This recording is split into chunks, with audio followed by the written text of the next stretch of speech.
the Union Minister of Steel, Mines, Labour and Employment. Please welcome him with a big round of applause.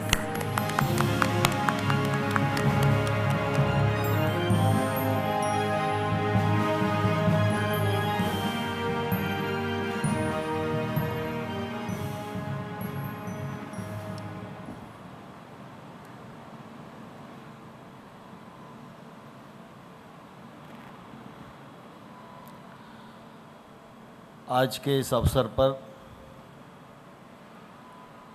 हम सब के मध्य उपस्थित महाराष्ट्र सरकार के कैबिनेट मंत्री जो विशेष रूप से इंडस्ट्री को देख रहे हैं और हमारे मुख्यमंत्री जी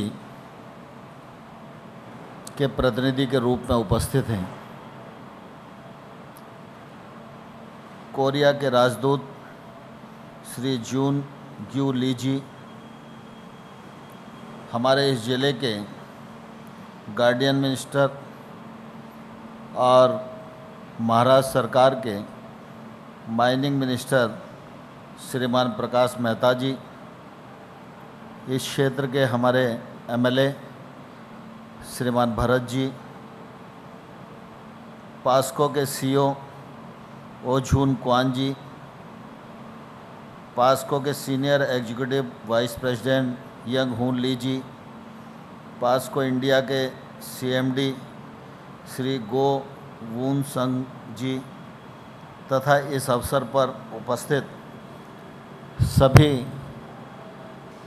गणमान्य अतिथिगण, पास्को परिवार से जुड़े सभी महानुभाव और इस अवसर के साक्षी बन रहे देवी और सज्जनों, आज इस अवसर पर मैं आप सबके बीच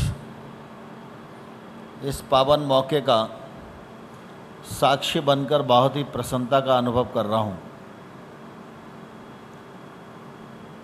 पास्को महाराष्ट्र की यह यूनिट 709 मिलियन यूएस डॉलर की लागत से बनी है और 1.8 मिलियन टन स्टील का उत्पादन इस यूनिट से होगा। आज इस यूनिट का लोकार्पण हो रहा है, जनता को समर्पित हो रही है। इसके लोकार्पण के अवसर पर मैं आप सबको हृदयपूर्वक बहुत बहुत बधाई देता हूँ, बहुत बहुत शुभकामनाएं देता हूँ। पास्को की इस यूनिट को इस मुकाम तक पहुँचाने में पास्को के अधिकारीगण और इस यूनिट के निर्माण में जुटी हुई विभिन्न एजेंसियां, जिनको यहाँ सम्मानित भी किया, मैं उन सब को भी हृदयपूर्वक बहुत बहुत बधाई देता हूँ। हम सब इस बात को जानते हैं कि दक्षिण कोरिया और पास्को दुनिया के सबसे बड़े स्टील उत्पादक हैं। पास्को स्टील के क्षेत्र में 40 मिलियन टन वार्षिक उत्पादन करता है। पास्को के पास टेक्नोलॉजी है,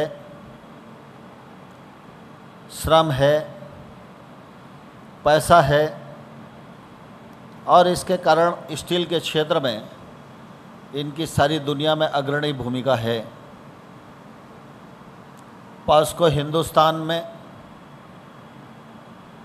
काम करने आवे और अधिक काम करे, यह इच्छा भारत सरकार की हमेशा से रही है और उसी का परिणाम है कि आज हम 1.8 मिलियन टन स्टील के उत्पादन के क्षेत्र को लोकार्पित कर रहे हैं और पॉस्को के साथ अन्य क्षेत्र में भी काम बढ़े, यह हम लोगों की कोशिश है। पिछले दिनों पॉस्को के चेयरमैन और उनके साथ अन्य अधिकारीगण 19 जनवरी को मुझे भी मिले थे, माननीय प्रधानमंत्री जी को भी मिले थे, और सभी ने उनकी हौसला अफजाई करने की कोशिश की है।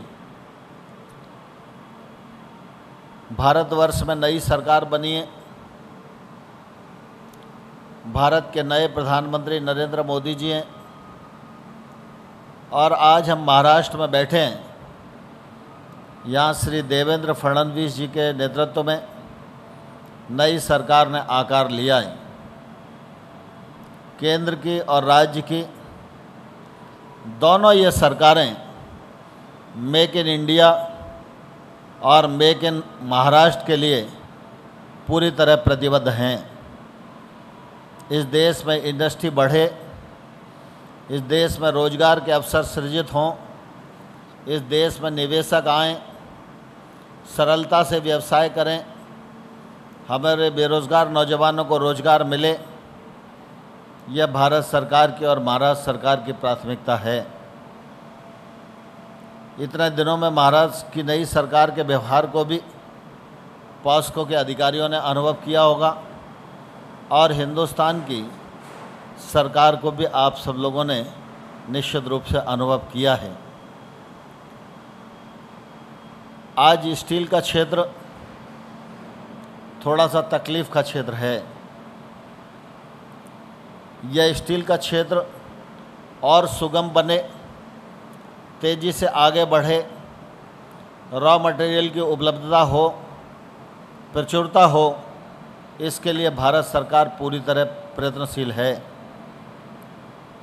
पिछले दिनों जो परिस्थितियां खड़ी हुई, परिणाम स्वरूप माइनिंग के क्षेत्र में एक बड़ा ठहराव आ गया, ओर के प्रोडक्शन की कमी आई, और उसका सीधा प्रभाव स्टील इंडस्ट्री पर पड़ा। लेकिन मुझे ये कहते हुए प्रसन्नता है, दृढ़ संकल्प के धनी प्रधानमंत्री श्री मोदी जी के नेतृत्व में भारत सरकार के खनिज मंत्री रहते हुए हम लोगों ने MMDR ऑर्डिनेंस 2015 महामहिम राष्ट्रपति जी की स्वीकृति से जारी किया। अब माइनिंग के क्षेत्र में पूरी तरह ट्रांसपेरेंसी है, निवेशक आ सकते हैं, कॉम्पिटिटिव बिडिंग कर सकते हैं, और पारदर्शिता के साथ माइनिंग के क्षेत्र में काम कर सकते हैं। हमारी कोशिश है कि माइनिंग का क्षेत्र खुले और उसमें निवेशक आवें। स्टील के क्षेत्र में भी एक बड़ा लक्ष्य भारतवर्ष ने लिया है। 2025 तक हम स्टील के क्षेत्र में 300 मिलियन टन तक पहुंचना चाहते हैं। उसके लिए भारत सरकार की तैयारियां प्रारंभ हैं। हम पॉस्को के साथ भी स्टील उत्पादन को बढ़ाने की दृष्टि से बातचीत में हैं। हमारे यहाँ की इंडस्ट्री भी आकार ले, उनको प्रमोट करने की स्थिति में भी हैं, और स्टील इंडस्ट्री के लिए जो जो आवश्यक है, रॉ मटेरियल की प्रचुर उपलब्धता के साथ साथ वो सब भी हिंदुस्तान में खड़ा हो सके, यह हमारी कोशिश निश्चित रूप से है। आज मैं इस अवसर पर आप सबके बीच में अपने आप को पाकर बहुत ही प्रसन्नचित्त महसूस कर रहा हूँ, और मुझे पूरा विश्वास है